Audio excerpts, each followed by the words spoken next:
Hello everyone, welcome to EduChants. Today we are with another video of SSB lecturer recruitment as well as for UGC NET December session 2023. In this class we will discuss about Sankhya philosophy and Vedant philosophy and their educational implications.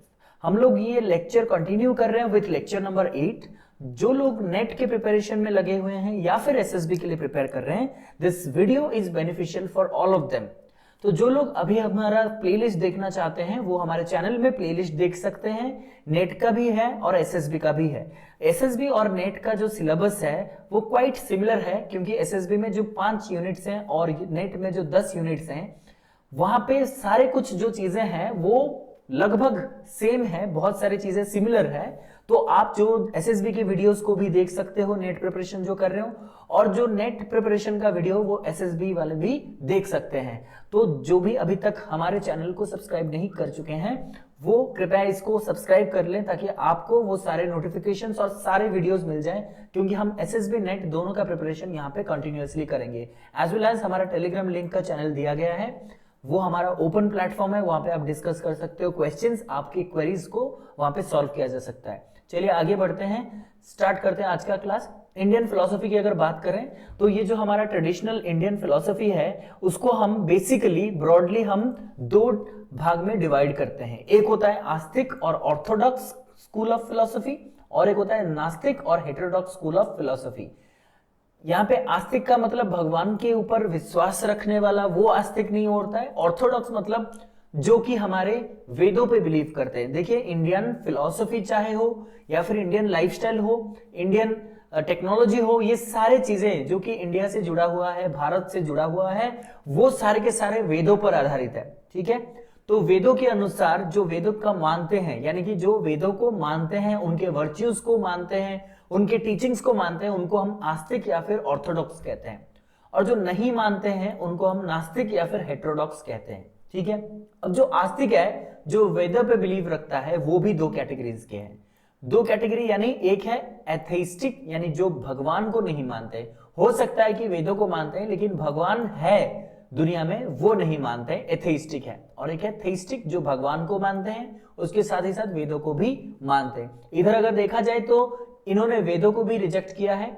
ठीक है, इन्होंने कहा वेद का जो है वो कोई virtue नहीं होता है, इन्होंने रिजेक्ट किया है. उसके साथ ही साथ गॉड का एग्जिस्टेंस भी इन्होंने रिजेक्ट किया, वो है बुद्धिज्म, जैनिज्म और चरावाक. इधर अगर देखें एथेइस्टिक, जो भगवान के एग्जिस्टेंस को मना करते हैं लेकिन वेदों को मानते हैं, वो है सांख्य फिलोसफी, जिसको स्कूल ऑफ डुअलिज्म कहा जाता है.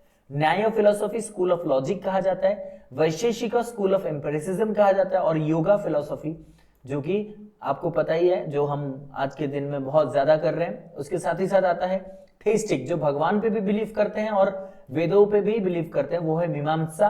मीमांसा 2 प्रकार के होते हैं. पूर्व मीमांसा को मीमांसा कहा जाता है और उत्तर मीमांसा को वेदांत कहा जाता है. ये 2 प्रकार के फिलॉसफी हैं जो भगवान पे बिलीव रखते हैं, उसके साथ ही साथ वेदों पे भी बिलीव रखते हैं. आई होप इट इज क्लियर. आगे बढ़ेंगे, सांख्य फिलोसफी के बारे में जानेंगे. देखिए, ये एक बहुत ही बड़े मतलब सेज हैं, यानी जो ऋषि हैं, इनका नाम है ऋषि कपिला. इन्होंने ही सांख्य फिलोसफी का कॉन्सेप्ट दिया है और आज हम वही चीज यहाँ पे डिस्कस करेंगे. देखिए, एटिमोलॉजिकली अगर देखा जाए शब्दों से, तो जो सांख्य या फिर संख्या, जो भी आप बोलिए, ये एक संस्कृत नाउन से लिया गया है जिसका मतलब होता है नंबर्स. ठीक है, सम का मतलब होता है नंबर, बैलेंस और इक्वालिटी. क्या का मतलब होता है नॉलेज, अंडरस्टैंडिंग एंड विजडम. ठीक है, यानी शब्दों का ज्ञान कहा जाता है संख्या को. ठीक है, इट वाज फाउंडेड बाय महर्षि कपिल मुनि.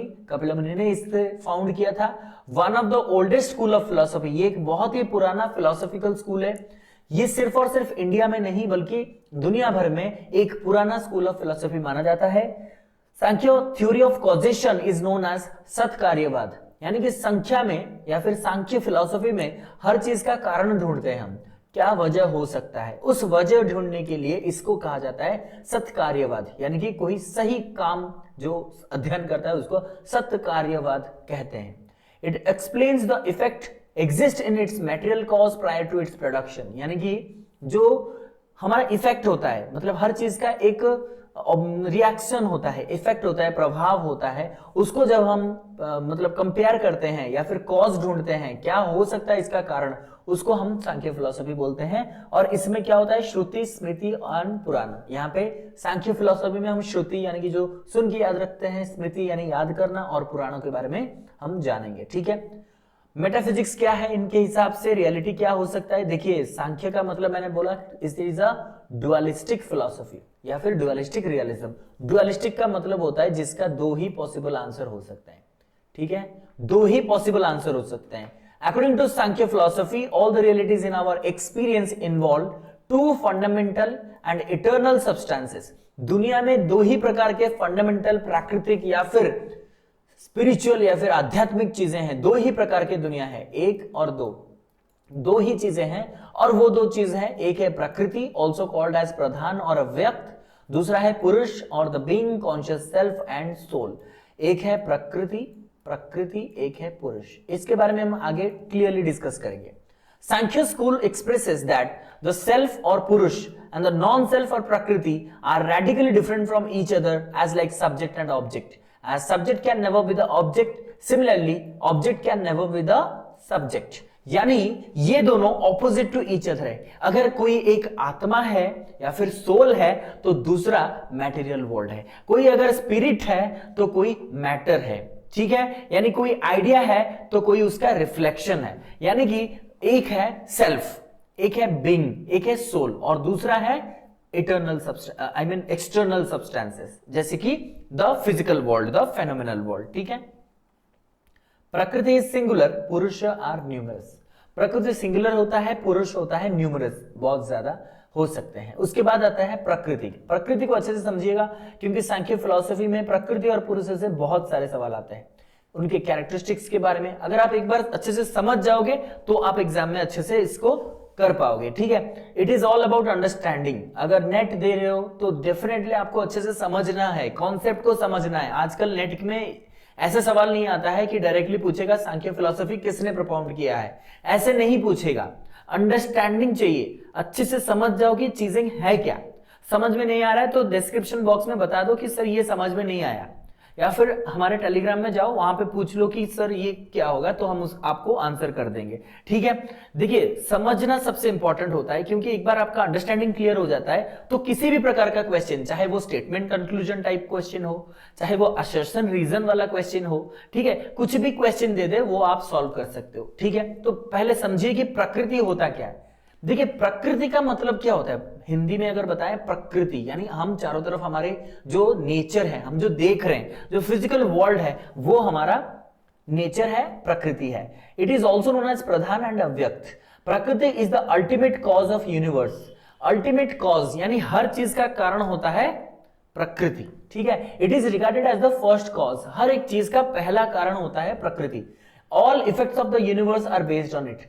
सारे इफेक्ट यानी दुनिया में जो कुछ भी घटनाएं घट रही है, इसका कारण क्या होता है और इसका इफेक्ट कौन होता है, प्रकृति होता है। अब देखिए, being the first element of universe, प्रकृति इटसेल्फ इज अनकॉज्ड एंड इटर्नल।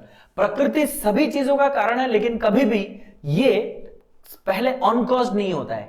मतलब अनकॉज्ड मतलब ये भी किसी के कारण ही होता है। ऐसा नहीं है प्रकृति अपने आप आया है, नहीं, ये भी किसी के कारण से एग्जिस्ट कर रहा है।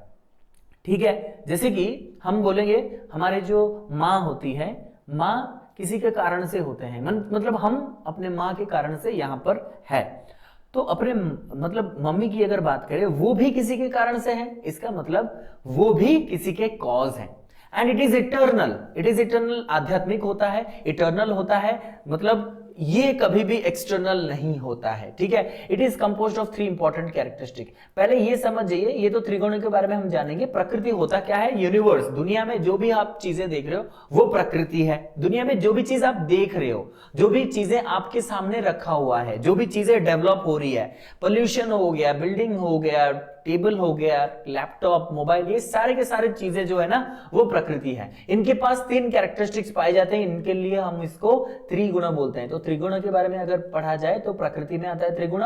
प्रकृति के 3 गुण होते हैं, कैरेक्टरिस्टिक होते हैं। एक होता है सत्व, दूसरा होता है रजस, तीसरा होता है तमस। सत्व का मतलब होता है poise, fineness, lightness, illumination, joy, यानी कि ये हर चीज पॉजिटिवली लेता है। कैसे? It is the function is to produce nature of pleasure. मैंने यहाँ पे बोला है कि आपको यहाँ पे पॉजिटिव लेना है। पॉजिटिव कैसे लेना है कि मुझे हर चीज पॉजिटिव चाहिए, मुझे खेलना नहीं आता है फिर भी मुझे जीतना है। इसका मतलब क्या हो गया कि कुछ भी करके मुझे प्लेजर चाहिए बस। अब क्या होगा क्या नहीं होगा इसका कॉन्सिक्वेंस मुझे नहीं चाहिए। मुझे मतलब आधी रात में भी मुझे आइसक्रीम खाने का मन कर रहे तो मैं कहां से लाऊं, क्या से चोरी करूं, मुझे नहीं पता, लेकिन मुझे प्लेजर चाहिए, मुझे वो खुशी चाहिए। लाइट एंड ब्राइट और इल्यूमिनेशन, इसको हम बोलते हैं लाइट एंड ब्राइट और इल्यूमिनेशन। ठीक है, कोई भी चीज आपको इल्यूमिनेट करता है, कोई भी चीज आपके दिमाग में आ जाता है, आपको चाहिए ही चाहिए। ठीक है, देन आता है रजस, ये होता है dynamism, activity, excitation and pain. It creates pain, उसमें था प्लेजर, आपको खुशी चाहिए, यहाँ पे कष्ट चाहिए, पेन चाहिए। It is active because of mobility and stimulation, ये मोबिलाइज करता है यानी ये चेंज होता है क्योंकि आपको बहुत सारा एक्टिविटी करना है।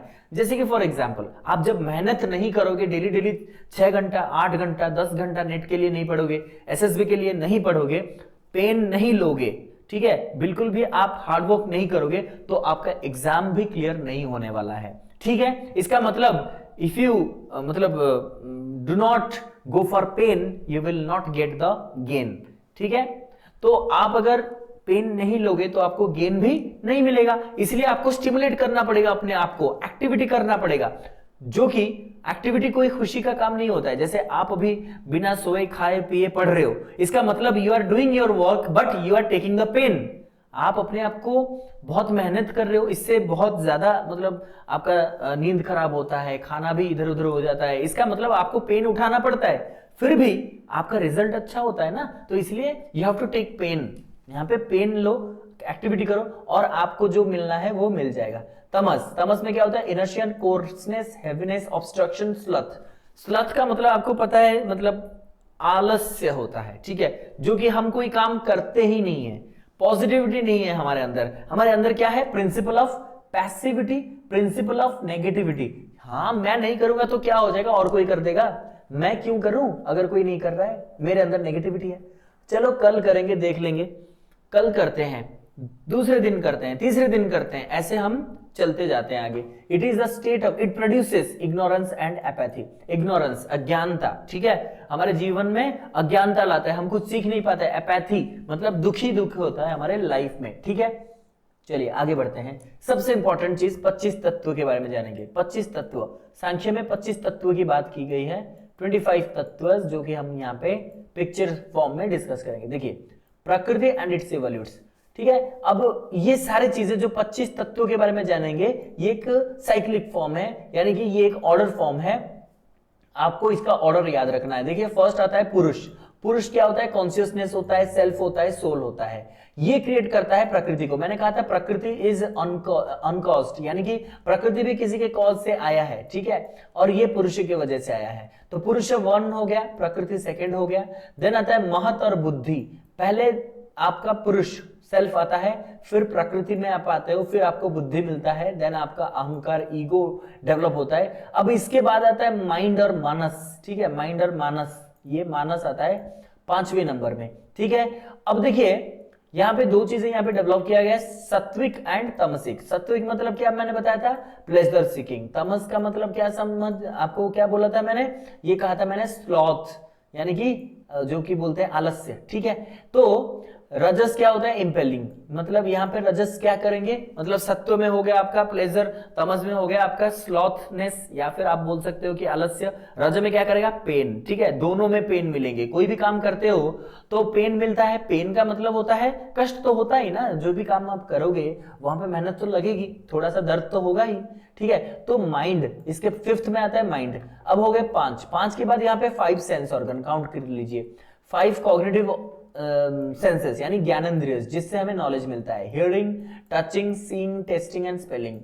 ठीक है, इस 5 सेंस ऑर्गन्स या फिर आप बोल सकते हो ज्ञानेंद्रिय से हमें नॉलेज मिलता है। तो यहाँ पे थे 5 और ये 5 हो गए 10। ठीक है, 10 के बाद आता है 5 एक्टिव इंस्ट्रूमेंट्स कर्मेंद्रिय, जिससे हम काम करते हैं, स्पीकिंग कहते हैं, होल्डिंग पकड़ते हैं, मूविंग, प्रोक्रिएटिंग एंड एलिमिनेटिंग। ये सारी चीजें जो है ना, ये 5 एक्टिव इंस्ट्रूमेंट हम जो करते हैं, इसको हम 5 कर्मेंद्रियस बोलते हैं। और ये हो गया आपका 15।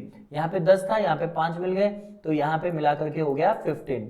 उसके बाद आता है 5 सब्टल एलिमेंट्स, इधर आता है 5 सब्टल एलिमेंट्स तन्मंत्र, जो कि हम आगे स्लाइड में जानेंगे। यहाँ पे 5 हो गया 20 और 5 25 हो गया ग्रॉस एलिमेंट, पंचभूत जिसको हम बोलते हैं, earth water fire air space. ठीक है, अब देखिए इसको ऑर्डर में आपको याद रखना है, मैंने बताया एग्जाम में सीधा सीधा ऑर्डर पूछ लेगा। ठीक है, इनमें से कौन सा सजावट में नहीं आता है, which of the following is not order properly, तो आपको वहां पे प्रॉपरली से सजाना है। तो पहले मैंने क्या बताया, पुरुष आता है, सेकंड में प्रकृति, थर्ड में महत और इंटेलिजेंस, फोर्थ में अहंकार और ईगो, फिफ्थ में मानस और माइंड, सिक्स में आता है पंच इंद्रियज या फिर आपके 5 sense organ, hearing, touching, tasting, seeing and smelling, पंच कर्मेंद्रियज 5 organs, vocal, manual, locomotion, excremental and genital, ये हम काम करते हैं जिससे।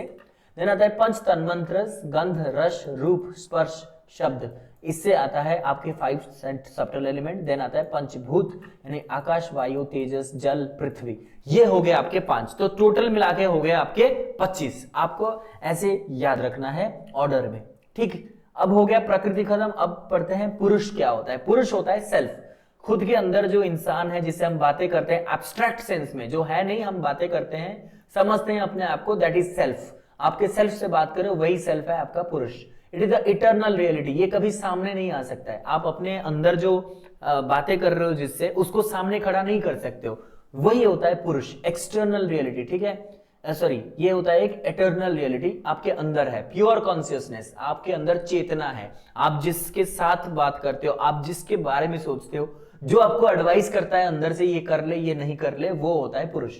इट इज एब्सोल्यूट, ये कभी दिखाई नहीं देता है, इंडिपेंडेंट, वो किसी पे डिपेंड नहीं है, फ्री है, इम्परसिपिटेबल है, यानी हम परसीव नहीं कर सकते उसको, अननोएबल, जान नहीं सकते हैं, above any experience, beyond the words and explanation, कोई एक्सपीरियंस, कोई वर्ड्स इसे एक्सप्लेन नहीं कर सकता है। पुरुष is neither the body nor the mind, neither ego nor intellect, पुरुष कुछ भी नहीं है, ना ये बॉडी है, ना ये माइंड है, ना ये ईगो है, ना ये इंटेलेक्ट है, ये कभी दिखाई नहीं दे सकता है, बस अपने अंदर आप इसको फील कर सकते हो। पुरुष is neither produce nor does it produce, पुरुष ना ही इसको किसी ने बनाया है, ना ही ये किसी को बनाता है। पुरुष का फॉर्म होता है, पुरुष हो गया अंदर की बात, यानी कि जो इटर्नल थिंग, प्रकृति हो गया नेचुरल थिंग जो आप सामने देख रहे हो, ना ही ये प्रोड्यूस करता है, ना ही इससे किसी ने प्रोड्यूस किया। It is beyond the space time continuum, change and activity, ये स्पेस टाइम में अलग होता है, यानी कि ना ही ये स्पेस में आता है, स्पेस मतलब ये जो हम चारों तरफ जिस स्पेस में है, जिस जगह में है, वो जगह में नहीं आता है, वो टाइम में नहीं आता है, वो कभी चेंज नहीं होता है, और ये किसी प्रकार का एक्टिविटी भी नहीं है, ये सबसे परे है। देन आता है एपिस्टेमोलॉजी, ये तो हो गया आपका मेटाफिजिक्स, रियलिटी के बारे में। अब चलते हैं नॉलेज के बारे में। क्या है knowledge? Samkhya philosophy accept 3 independent sources of प्रमाण और वैलिड नॉलेज। अब देखिए प्रमाण के बारे में आपने तो पेपर 1 में पढ़ रखा होगा। प्रमाण होता है क्या? Indian source of knowledge, Indian source of knowledge, जहां से नॉलेज प्राप्त होता है। ठीक है, सोर्सेस ऑफ नॉलेज होता है ये। तो 6 प्रकार के प्रमाण के बारे में आपने पढ़ा होगा। यहाँ पे 3 प्रमाणों को एक्सेप्ट किया है सांख्य फिलोसॉफी में। अच्छे से देखिएगा, परसेप्शन प्रत्यक्ष, इन्फ्रेंस अनुमान, और वर्बल टेस्टिमनी यानी शब्द। ये तो आपने पेपर 1 में पढ़ा होगा, तो ज्यादा एक्सप्लेन करने की जरूरत नहीं है, बस ये समझ लीजिए परसेप्शन, क्या हम परसीव कर रहे हैं वो रियल होता है नॉलेज। इन्फर कर रहे हैं, एक चीज को हम अनुमान लगा रहे हैं, ये हो सकता है, ये भी रियल हो सकता है। देन वर्बल टेस्टिमनी, जो शब्दों से बयां होता है, इसको हम बिलीव करते हैं सांख्य में। To have knowledge of an object there should be a contact between object and sense organ. अगर मुझे किसी चीज का नॉलेज चाहिए तो उस ऑब्जेक्ट को, जिस ऑब्जेक्ट के बारे में मैं जानना चाहता हूं, उस ऑब्जेक्ट को क्या होना चाहिए? ऑब्जेक्ट को किसके साथ मतलब कांटेक्ट में होना चाहिए? Sense organ. यानी कि मान लीजिए कोई एक मतलब अलग प्रकार का कोई चीज आप अपने रास्ते में देख रहे हो, ये पड़ा हुआ है, एक पैकेट में बंधा हुआ है। ठीक है, आप क्या करते हो? इसको खोल के टच करने की कोशिश करते हो, देखने की कोशिश करते हो, सूंघने की कोशिश करते हो कि एक्चुअल में ये है क्या। ठीक है क्या? इसका मतलब जो ऑब्जेक्ट को आपने सेंस ऑर्गन के साथ उसको कंपेयर किया और देखा कि ये होता क्या है। And the connection must be found among or between mind and sense organ. Mind and sense organ के बीच में भी कनेक्शन होना चाहिए in order to get knowledge. अब वैल्यू क्या होता है? Spiritual values are real. यहाँ पे आध्यात्मिक जो वैल्यूज होते हैं वो रियल होते हैं। And value lies in your karma, कर्म के अंदर होता है आपका जो value. To feel pain and pleasure is of great value, यानी कि आप पेन प्लेजर महसूस कर पा रहे हो, यही बड़ा वैल्यू होता है। देन आता है लिबरेशन और मोक्ष। देखिए हमारे इंडियन फिलोसफी में मोक्ष की बात होगा, रीबर्थ, कर्म, ये सब की बात होगी, तो उसमें लिबरेशन का मतलब होता है मोक्ष प्राप्त करना। मोक्ष प्राप्त मतलब अपने आप को मतलब फ्री कर देना इस दुनिया के सारे मोह माया से। वो कब हो सकता है? There is bondage as long as buddhi does not discriminate between purusha and prakriti. पुरुष और प्रकृति में जब तक आपका बुद्धि आपको डिस्क्रिमिनेट नहीं करता है, जब तक आपको नहीं पता चलता है इन दोनों में क्या फर्क है, तब तक आप यहाँ पे बॉन्डेज बन के रहोगे, यहाँ पे आप बंधे हुए हो। ठीक है, there are two sorts of liberation. Liberation दो प्रकार के होते हैं, जीवन मुक्ति एंड विदेह मुक्ति। ठीक है, जीवन मुक्ति क्या होता है? Freedom from worldly suffering and realise truth in one's living in earth is known as jivan mukti. जब आप अपने आप को फ्री कर लोगे इस दुनिया के सफरिंग से, मुझे ये चाहिए, मुझे वो चाहिए, जो हमारा नशा होता है, जो हमारे अंदर जो क्रोध होता है, ये सभी चीजों को आप अगर भूल जाओगे और फ्री कर लोगे अपने आप को, वो कहलाएगा जीवन मुक्ति। और विदेह मुक्ति यानी कि विदेह मतलब आपका बॉडी। ठीक है, when the self attains complete liberation from all sorts of suffering achieved after death only is called videha mukti, also known as kaivalya। जब आपके शरीर से आत्मा निकल जाता है, आप इस दुनिया से फ्री हो जाते हो, तब हम इसको बोलते हैं विदेह मुक्ति, और कैवल्य इसको बोला जाता है। क्लियर है? आगे बढ़ेंगे। एम्स ऑफ एजुकेशन, इनके हिसाब से शिक्षा का लक्ष्य क्या होना चाहिए? इन्होंने कहा education should be to create discerning individual capable of attaining perfection that exist within them, as Swami Vivekananda also put it। यानी जैसे कि स्वामी विवेकानंद ने कहा था, जे आपके अंदर क्या कहा था कि आपके अंदर ऑलरेडी कुछ क्वालिटीज, कुछ परफेक्शंस, कुछ टैलेंट ऑलरेडी भगवान ने दिया हुआ है, बस एजुकेशन का काम होता है उससे अपने मतलब आपके अंदर जो क्वालिटी है वो बाहर लाना और उसे बताना कि तेरे अंदर ये क्वालिटीज है। ठीक है, supreme aim of life as well as of education is the attainment of perfection of पुरुष through discrimination leading to कैवल्य और salvation। हमारे जिंदगी का सबसे बड़ा गोल होता है, या फिर आपके शिक्षा का भी यही गोल होता है, अटेनमेंट ऑफ परफेक्शन ऑफ पुरुष। आपके अंदर पुरुष यानी कि आपका जो सेल्फ है, देखिए आपके अंदर का इंसान ही सबसे बड़ा होता है, क्योंकि जैसा आपके अंदर का इंसान रहेगा ना, आप दुनिया को वैसे ट्रीट करोगे और दुनिया आपको वैसे ट्रीट करेगा। तो सबसे अंदर होता है ना कि हमें एक अच्छा इंसान बनाना है, इंसान मतलब कि अंदर का इंसान, पुरुष को बनाना है। तो परफेक्ट अटेनमेंट ऑफ पुरुष, एक पुरुष को परफेक्टली बनाना, परफेक्टली उसे ट्रेनिंग देना थ्रू डिस्क्रिमिनेशन लीडिंग टू कैवल्य और सल्वेशन। ठीक है, ताकि वो सल्वेशन प्राप्त कर ले, कैवल्य प्राप्त कर ले। This salvation may be attained by realising the distinction between prakriti and purusha. जब ये प्रकृति और पुरुष यानी कि एक होता है मैटर, एक होता है स्पिरिट, इन दोनों के बीच में अगर आपको पता चल गया कि क्या डिफरेंस है, तो फिर आप जिंदगी को अच्छे से समझ जाओगे। ये सांख्य फिलॉसफी में कहा गया। देन आता है करिकुलम। पढ़ाएंगे क्या, सीखेंगे क्या? उस टाइम में तो कोई करिकुलम नहीं था, उस टाइम कोई सिलेबस नहीं था। ठीक है, तो उस टाइम में करिकुलम क्या रखा जा सकता है? This will involve the study of all discipline with stress on. देखिए हर चीज पढ़ाया जाएगा, लेकिन ज्यादातर नेचुरल साइंसेस पढ़ाए जाएंगे, प्राकृतिक विज्ञान, फिजिकल साइंसेस पढ़ाए जाएंगे, भौतिक विज्ञान और योगा, ये सब पढ़ाया जाएगा ताकि आप अपने आप को लिबरेट कर सको, बहुत कुछ जान सको और उसके साथ ही साथ अपने आप को फ्री कर सको। Sankhya philosophy believes that an action or karya is already inherent in a cause. Modern educational theories also believe that development of man is already inherent in him। मतलब पुराने फिलॉसफी में ये कहा गया था, आपका जो काम होता है, एक्शन होता है, वो कहीं ना कहीं पे कारण में छिपा हुआ था। जैसे कि आप पढ़ाई कर रहे हो, इसके पीछे एक कारण ऑलरेडी है कि आप जॉब करना चाहते हो, आप नेट क्रैक करना चाहते हो, आप लेक्चरर या फिर प्रोफेसर बनना चाहते हो, और आप अपने आप को एक अच्छे पोजीशन में देखना चाहते हो, ये आपका कारण है। वैसे मॉडर्न फिलोसोफर ने भी कहा कि मैन अपने आप को डेवलप इसलिए करेगा क्योंकि उसके पास ऑलरेडी कोई वजह होता है डेवलप करने के लिए। Education is the process of unfolding potentiality of a man to its fullest development। यानी कि एजुकेशन का काम ही होता है कि अपने अंदर, एक इंसान के अंदर जो पोटेंशियलिटी है, जो संभावनाएं हैं, जो हुनर है, उससे बस फुलेस्ट डेवलपमेंट तक लेके जाए। Sense training, language, literature, social science, material science, mathematics, ये सारी चीजें करिकुलम में पढ़ाए जाएंगे to develop mind, ego and intelligence of the child. ये सारी चीजें पढ़ाई जाएंगी। ठीक है, नेक्स्ट है मेथड्स ऑफ लर्निंग। किस चीज पे पढ़ाए जाएंगे, किस मेथड से पढ़ाए जाएंगे? उस टाइम में कोई आईसीटी मेथड, कोई ह्यूरिस्टिक मेथड नहीं था, इसलिए दो ही प्रकार के इंस्ट्रूमेंट से पढ़ाया जाएगा, external instrument and internal instruments of learning. External मतलब जो बाहर से नॉलेज आता है, जैसे कि सेंस ऑर्गन थ्रू से आता है, ठीक है, सेंस ऑर्गन से आता है, यानी कि हमने देखा कोई चीज और हमने सीखा, हमने सुना सीखा, हमने स्मेल किया, हमने टेस्ट किया, हमने फील किया, तब मैंने सीखा, वो होता है एक्सटर्नल, जो बाहर से मिलता है। लेकिन जो इंटरनल ऑर्गन से सीखते हैं, जैसे कि माइंड से सीखते हैं, मानस अपने ईगो अहंकार से, महत इंटेलिजेंस से सीखते हैं, या फिर आप पुरुष सोल से सीखते हैं, अपने अंदर ही अंदर कुछ सीख रहे हो, अपने अंदर ही अंदर कुछ अपने आप को सिखा रहे हो, नहीं मुझे ये नहीं करना चाहिए था, आज से मैं ये नहीं करूंगा, अपने आप को बोल रहे हो, that is your internal instrument of learning. Then activity-based learning includes project, practical work, etc., enabling the development of observation and logical reasoning।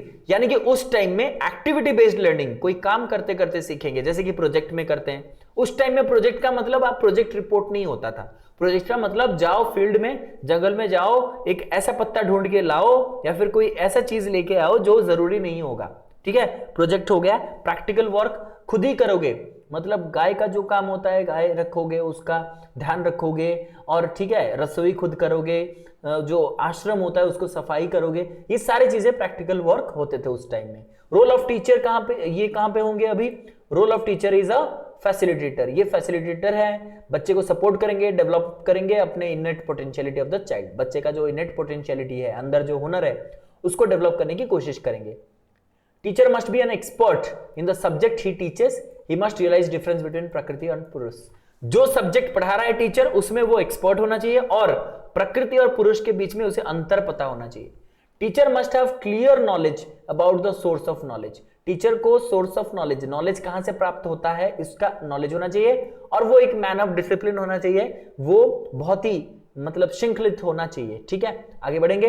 Role of learner बहुत ही कम है, यानी कि यहां पे उस टाइम में आपको पता है कि वहां पे बच्चे को ध्यान दिया जाता था, नेचुरल डेवलपमेंट दिया जाता था, लेकिन उस टाइम में इतना प्रैक्टिकल नहीं था कि चाइल्ड सेंटर्ड हो। लेकिन यहां पे जितना फोकस किया गया है, we can say it is the system where individualised instruction as well as child centred method जो है वो फॉलो किए जाते थे।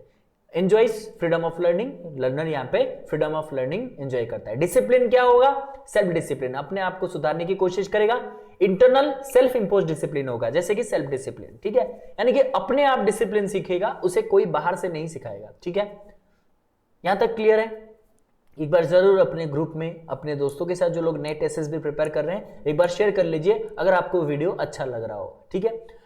देन वेदांत फिलॉसफी, वेदांत फिलॉसफी भी एक प्रकार का, मतलब हमारा इंडियन फिलॉसफी, ओल्डेस्ट फिलॉसफी एक प्रकार का, ओल्डेस्ट यानी कि बहुत पुराने फिलॉसफी में से एक होता है, ठीक है। अब देखिए, literal meaning of Vedanta is the end part of Veda, Veda, Veda plus anta, वेद का अंत जहां होता है उसको हम एंड ऑफ वेदा यानी वेदांत बोलते हैं। कल्मिनेशन ऑफ वैदिक टीचिंग एंड इट्स विजडम, यानी कि जो उसका फाइनल पार्ट है, कंक्लूडिंग पार्ट है, उसको हम पढ़ेंगे। इट इज कॉल्ड उत्तर मीमांसा, लेटर हायर इंक्वायरी, एंड इसको ज्ञानक के बारे में जोड़ा जाता है और वैदिक knowledge part, and contrasted with पूर्व मीमांसा मीनिंग फॉर्मर प्राइमरी इंक्वायरी, और इसको कर्मक या फिर रिचुअल पार्ट कहते हैं। अच्छे से समझिएगा, एक होता है फॉर्मर जो पहले आता है, उसको हम पूर्व मीमांसा कहते हैं, जो पहले आता है। यहां पे कर्म पे ज्यादा फोकस किया गया है, यानी रिचुअल पार्ट जो हम करेंगे, प्रैक्टिकली करेंगे। लेकिन उत्तर मीमांसा जो बाद में आता है, उत्तर मीमांसा बाद में आता है, हायर इंक्वायरी, या फिर ये थोड़ा सा हायर लेवल का है जिसको हम ज्ञानक बोलते हैं, यहां से ज्ञान प्राप्त होता है, वैदिक नॉलेज प्राप्त होता है, जिसको हम उपनिषद बोलते हैं, ठीक है। तो ये वेद का, वेदांत का मतलब हो गया। Thus the term originally referred to the Upanishad and the last literary products of Vedic period. Last literary products जो थे उपनिषद वाले स्टेज में, वही वेदांत होता है, ठीक है। आगे बढ़ेंगे। टाइप्स ऑफ वेदस, वेदस के बारे में थोड़ा जानते हैं कि सबसे पुराना और सबसे बड़ा होता है ऋग्वेद। ऋग्वेद में क्या होता है, ओल्डेस्ट होता है ये 4 प्रकार के वेदों में से। इसमें बहुत सारे मंत्र लिखे हुए होते हैं। सामवेद में वही मंत्रस को यहाँ पे म्यूजिकल नोट में बताया गया है, यानी यहाँ पे म्यूजिक की बात की गई है। यजुर्वेद में बहुत सारे मंत्र लिखे गए हैं जिसको यज्ञ में, रिचुअल्स में, सैक्रिफाइस में, ठीक है, यहाँ पे यूज होता है। अथर्ववेद में सारे के सारे बाकी की चीजें, जैसे वेपनरी हो गया, अस्त्र शस्त्र के बारे में सिखाया जाता है, मेडिसिन के बारे में सिखाया जाता है, ब्लैक मैजिक, ठीक है, ये सारे के सारे चीजें यहाँ पे होता है अथर्ववेद में। अब देखिए, वेदों का भी पार्ट होता है, एक वेद में भी पार्ट होते हैं। कोई एक वेद, ऋग्वेद में 4 प्रकार के पार्ट, हर एक में 4 प्रकार के पार्ट होता है। तो यहाँ पे फर्स्ट पार्ट है संहिता। संहिता में क्या होता है, देखिए यहाँ पे बहुत सारे मंत्र लिखे गए हैं। There are verses to be prayed in front of God, यानी कि हम भगवान के सामने हाथ जोड़ के जो मंत्र पढ़ते हैं ये सारे संहिता में आते हैं। It was thought that prayer towards different god to get their blessing and bliss. हम इसलिए पूजा करते हैं, इसलिए मंत्र पढ़ाई करते हैं क्योंकि हम सोचते हैं कि भगवान हमसे संतुष्ट हो जाएंगे और हमें ब्लेसिंग्स देंगे। देन ब्राह्मणस, ब्राह्मणस में क्या आता है, प्रोज टेक्स्ट होता है, जैसे वो एक मतलब स्टोरी के फॉर्म में होगा जहां पे लिखा गया होगा कि कैसे भगवान को संतुष्ट कर सकते हैं। अरण्य का आता है, अरण्य का क्या होता है, ब्राह्मण का ही बिगिनिंग पार्ट होता है, ठीक है, जहां पे फिलॉसफी आ जाता है, अरण्यक में फिलॉसफी आ जाता है। देन लास्ट में आता है उपनिषद, कंक्लूडिंग पोर्शंस ऑफ अरण्यक, और उपनिषद का मतलब होता है sitting down the disciple near the teacher in a devoted manner to receive instruction about higher reality which destroys ignorance। उपनिषद इसका मतलब होता है कि गुरु के सामने अपने आप को सरेंडर कर देना और उनको मतलब क्या बोलते हैं कि हम अपने मन से उनको मानेंगे और वो जो इंस्ट्रक्शन प्रोवाइड करेंगे, पढ़ाएंगे, उसको पढ़ के हम अपना जो अज्ञान है उसको दूर करेंगे, ठीक है।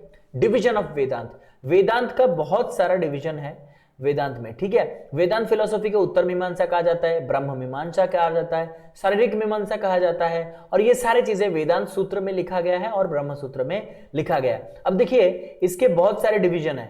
वेदांत का कोई एक ऐसा नहीं है कि हम बोल सकते हैं फादर ऑफ वेदांत ये है, ऐसे नहीं बोल सकते हैं क्योंकि वेदांत डिवीजन में बटा हुआ है। एक है उसमें अद्वैत वेदांत, अद्वैत वेदांत नॉन डुअलिज्म जिसको शंकराचार्य ने दिया था, विशिष्ट अद्वैत क्वालिफाइड नॉन डुअलिज्म रामानुजाचार्य ने दिया था, द्वैत वेदांत यानी डुअलिज्म जो कि माधवाचार्य ने दिया था। ऐसे बहुत सारे हैं जो इंपॉर्टेंट है, वही पढ़ना, ज्यादा पढ़ने की कोई जरूरत नहीं है। अब इनके बारे में थोड़ा थोड़ा जानेंगे कि वेदांत में जो मैंने पढ़ा, अद्वैत वेदांत, विशिष्ट अद्वैत, द्वैतवाद, शुद्ध अद्वैत, इनके बारे में थोड़ा जानते हैं। अद्वैत मतलब जो द्वैत नहीं होता है, जिसमें दो कैरेक्टरिस्टिक नहीं होता है, यानी एक होगा, वन फॉर्म होगा, हर एक चीज में एक ही होगा। मोनिज्म या फिर वननेस ऑफ एग्जिस्टेंस, एक ही चीज एग्जिस्ट करता है, दूसरा कोई चीज होता ही नहीं है। Shankaracharya emphasise the only reality is Brahma, दुनिया में एक ही चीज रियल है, वो है ब्रह्मा, रिगार्डेड एज गॉड और ईश्वर। The individual soul and the world as appearances due to and indefinite principle called maya. हम अपने सोल को देख पा रहे हैं या फिर समझ पा रहे हैं और इस जगत को देख रहे हैं, वर्ल्ड को देख पा रहे हैं, इसलिए क्योंकि हमारे अंदर माया है, ठीक है। तो नेक्स्ट है विशिष्ट अद्वैत, क्वालिफाइड नॉन डुअलिज्म, ये भी अद्वैत ही है, मतलब दूसरा चीज नहीं है, लेकिन ये क्वालिफाइड है, जिसको तमिल अलवार या फिर तमिल सेंट रामानुजाचार्य ने दिया था। Vishishta Advaita is a non dualistic school of Vedanta philosophy. Non dualistic मतलब दूसरा चीज कोई होता नहीं है, एक ही चीज होता है। क्वालिफाइड होल इसलिए बोला गया है कि Brahman alone exist but characterised by multiplicity. ब्रह्म एक ही होता है लेकिन इनके अलग अलग रूप होते हैं, जैसे कि भगवान एक ही होता है लेकिन अलग अलग उसका रूप होता है। It believes in existence of three ultimate reality, तीन चीजें एग्जिस्ट करता है, एक है ब्रह्मा सुप्रीम सोल, एक है आत्मा इंडिविजुअल सोल और एक है मैटर। दुनिया में तीन चीजें एस्टेब्लिश करता है, एक है भगवान जो सुप्रीम सोल है, दूसरा है हमारे अंदर जो सोल है आत्मा, हमारा जो सोल है, और तीसरा है जो बाहर का दुनिया है मैटर, ठीक है। उसके बाद आता है द्वैत वेदांत यानी डुअलिज्म जो कि माधवाचार्य ने दिया था। इन्होंने कहा डुअलिटी का मतलब होता है कि doctrine of Dvaita is that there is plurality of reality, difference is the very nature of thing. एक चीज दूसरी चीज से मैच नहीं करता है, ठीक है, मतलब हर एक चीज में दो चीजें होता है, जैसे कि ट्रू फॉल्स, ठीक है, 0 1 1 2, ठीक है, यस नो, ये प्रकार के, यानी कि दुनिया में दो ही पॉसिबल आंसर हो सकते हैं, दो ही चीजें हो सकते हैं। लास्ट में आ गया शुद्ध अद्वैत प्योर मोनिज्म जो कि वल्लभाचार्य ने दिया था। यहां पे ये बिलीव करते हैं Brahma and the individual soul have same essence, represent the same reality but they are not same. दोनों एक ही प्रकार के हैं, दोनों एक ही चीज को रिप्रेजेंट करते हैं लेकिन दोनों सेम नहीं है, because Brahma is the world while the souls are its part. ब्रह्मा दुनिया है और सोल जो है वो सिर्फ उसका एक पार्ट है। मेटाफिजिक्स में इन्होंने कहा कि ऋग्वेद में कहा गया है एकम सत्य, यानी कि वन रियलिटी, दुनिया में सिर्फ एक ही रियलिटी है और वो क्या है, अभी तक आपको समझ में आ गया होगा कि वो ब्रह्मा है, ठीक है। और अगर देखा जाए तो मेटाफिजिक्स में इन्होंने बहुत सारे, जैसे कि मैंने कहा शुद्ध अद्वैत है, अद्वैतवाद है, वेद यानी कि आपका द्वैतवाद है, बहुत सारे फिलॉसफी हैं। तो इनमें से अगर देखा जाए सारे फिलोसफी को अगर देखेंगे वेदांत को, तो तीन चीजें निकल के आएंगे कि दुनिया में तीन ही चीजें रियल है। एक है ब्रह्म जो कि गॉड है, आत्मा जो कि जीवात्मा हमारे अंदर है, इंडिविजुअल सोल, और एक है प्रकृति जगत जो हम दुनिया को देख रहे हैं, फिजिकल यूनिवर्स, बॉडी, मैटर, ये सारे। उपनिषद कॉल्ड ब्रह्मण, द उपनिषद कॉल्ड ब्रह्मण, ब्रह्मण इज आत्मा, it is the reality of reality. यानी कि देखिए ब्राह्मण एक होता है, ब्राह्मण क्या होता है, आत्मा होता है, और ये रियलिटी का रियलिटी होता है, जो हम सच मान रहे हैं उसका भी सच है। It is the cause of all created things and it is their ultimate ground and essence. ये हर एक चीज का कारण है और ये अल्टीमेट ग्राउंड एंड एसेंस है, यानी कि यही आपका कारण होता है हर एक चीज के पीछे, ठीक है। This supreme principle is called Brahman. ब्रह्म हर एक चीज, मतलब हर एक चीज का गठन ब्रह्म ने किया है, हर एक चीज रेगुलेट हो रहा है ब्रह्म की वजह से। It is the only cosmic principle. Cosmic मतलब जो आप नहीं देख पा रहे हो, जैसे कि आप कर रहे हो कोई भी चीज आप कर रहे हो, जैसे कि भगवान की प्रार्थना करते हो, सोच रहे हो कि भगवान काश मेरे पास चल के आ जाए या फिर प्रकट हो जाए मेरे सामने, ये सब जो आप सीख रहे हो ना, ये कॉस्मिक प्रिंसिपल्स होते हैं।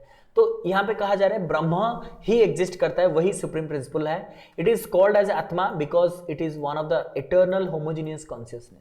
और इसको भी हम आत्मा कहते हैं, परमात्मा कहते हैं, सुप्रीम सोल कहते हैं, इसलिए क्योंकि ये इटर्नल होता है, होमोजीनियस एक ही प्रकार का होता है और कॉन्शियसनेस में आता है, ठीक है। एपिस्टेमोलॉजी, नॉलेज क्या है। यहां पे कहा गया कि Vedas are the sources of every kind of knowledge. सारे के सारे नॉलेज जो है ना वो वेदस से आते हैं, ठीक है। सूत्र admits that to sources of knowledge, दो प्रकार के सोर्सेस होते हैं यहाँ पे बेसिकली। देखिए वेदांत में बहुत सारे टाइप्स हैं, शुद्ध अद्वैत है, अद्वैत है, तो सबका मानना नॉलेज का अलग अलग होता है। लेकिन अगर देखा जाए, अगर बात करें वेदांत की इन जनरल, तो फिर ये दो चीजों पे बिलीव करता है, एक होता है प्रत्यक्ष, एक होता है अनुमान, जो कि मैंने ऑलरेडी एक्सप्लेन कर दिया है। Revealed Shruti is self evident and is called प्रत्यक्ष। यानी जब आप सुनते हो और उसको खुद महसूस करते हो, उसको हम प्रत्यक्ष बोलते हैं, डायरेक्ट एक्सपीरियंस कहते हैं। अद्वैत वेदांत एक्सेप्ट ऑल सिक्स प्रमाणस। अद्वैत वेदांत एक ऐसा फिलॉसफी है, अद्वैत वेदांत, जो कि सारे के सारे 6 प्रमाणों को वो बिलीव करता है। और द्वैत विशिष्ट अद्वैत जो है वो तीनों पे बिलीव करते हैं, प्रत्यक्ष, अनुमान, शब्द, यानी जो आपके सांख्य फिलॉसफी में भी था, ठीक है। आगे बढ़ेंगे। वैल्यूज क्या है। All the values enshrined in the Vedas are true values. Definitely जो वेदास में है वही वैल्यू होता है। Highest good is realisation of the eternal universal self in man.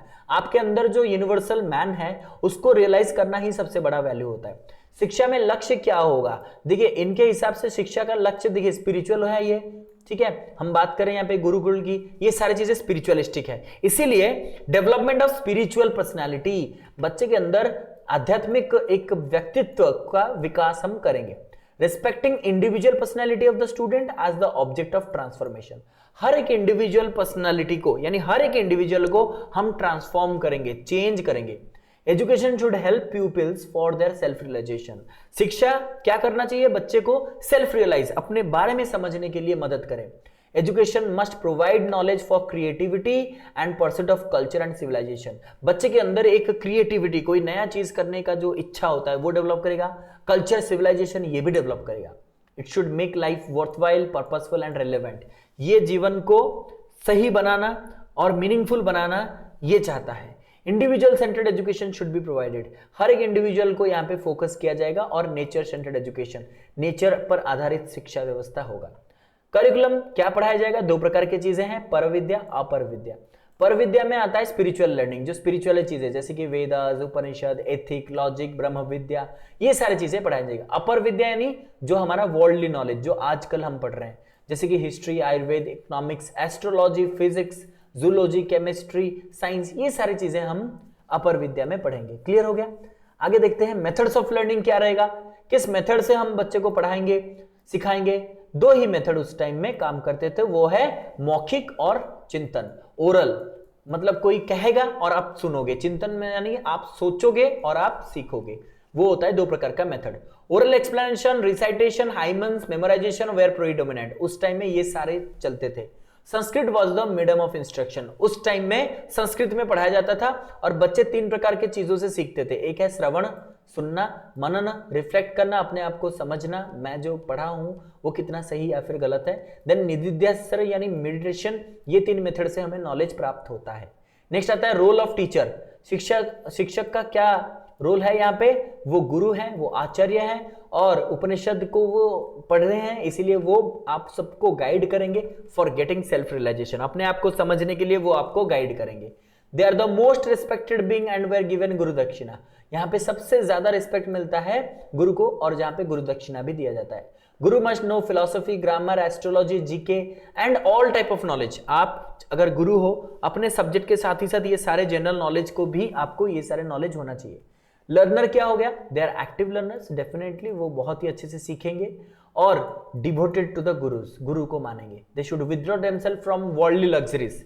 दुनिया के सारे जो चीजें जो हमें देखने से ही लग रहा है कि जेलसी फील हो रहा है, ठीक है, मुझे वो चाहिए, मुझे गाड़ी चाहिए, मुझे सोना चाहिए, ऐसा जो चीजें हैं वो हमें विथड्रॉ करना चाहिए। और डिसिप्लिन, हार्डवर्किंग होना चाहिए, क्यूरियोसिटी आपके अंदर होना चाहिए, सीखने की इच्छा होनी चाहिए। ठीक है, I hope it is clear. Then last में आता है आपका गुरुकुल सिस्टम। गुरुकुल सिस्टम सबसे इंपॉर्टेंट है। देखिए, उस टाइम में गुरु के आश्रम में रहना मतलब होता है गुरुकुल, और उस दिनों को ब्रह्मचर्य कहा जाता था। ब्रह्मचर्य is the period of student days. जब आप स्टूडेंट हो तब अपने आप को आप क्या बोलोगे? गुरुकुल सिस्टम में ब्रह्मचर्य कहते हैं। रेसिडेंस ऑफ द गुरु, जब आप गुरु के घर में, आश्रम में रह के पढ़ाई कर रहे हो, या फिर बनसलाई इसको बोलते हैं, बनसलाई में रह के पढ़ाई कर रहे हो, तो उसको हम गुरुकुल सिस्टम कहते थे। एट द एज ऑफ 7 साल की उम्र में उनका इनिशिएशन सेरेमनी हुआ था, यानी वो पढ़ाई के लिए एंटर कर गए थे, और इसको उपनयन सेरेमनी कहा जाता है। 3 काइंड्स ऑफ पीपल, 3 प्रकार की चीजें पढ़ते थे, 3 प्रकार के लोग पढ़ते थे। आपको पता है जो शूद्र होते हैं उनको मतलब पढ़ने का मौका नहीं मिलता था, इसलिए क्षत्रिय पढ़ेंगे, वैश्य पढ़ेंगे और ब्राह्मण ही पढ़ेंगे। क्षत्रिय के लिए 8 साल का पढ़ाई, वैश्य के लिए 11 साल का, ब्राह्मण के लिए 12 साल का पढ़ाई का प्रोविजन था। Education starts with the Gayatri मंत्र। उस टाइम में गायत्री मंत्र से ही स्टार्ट होता था शिक्षा।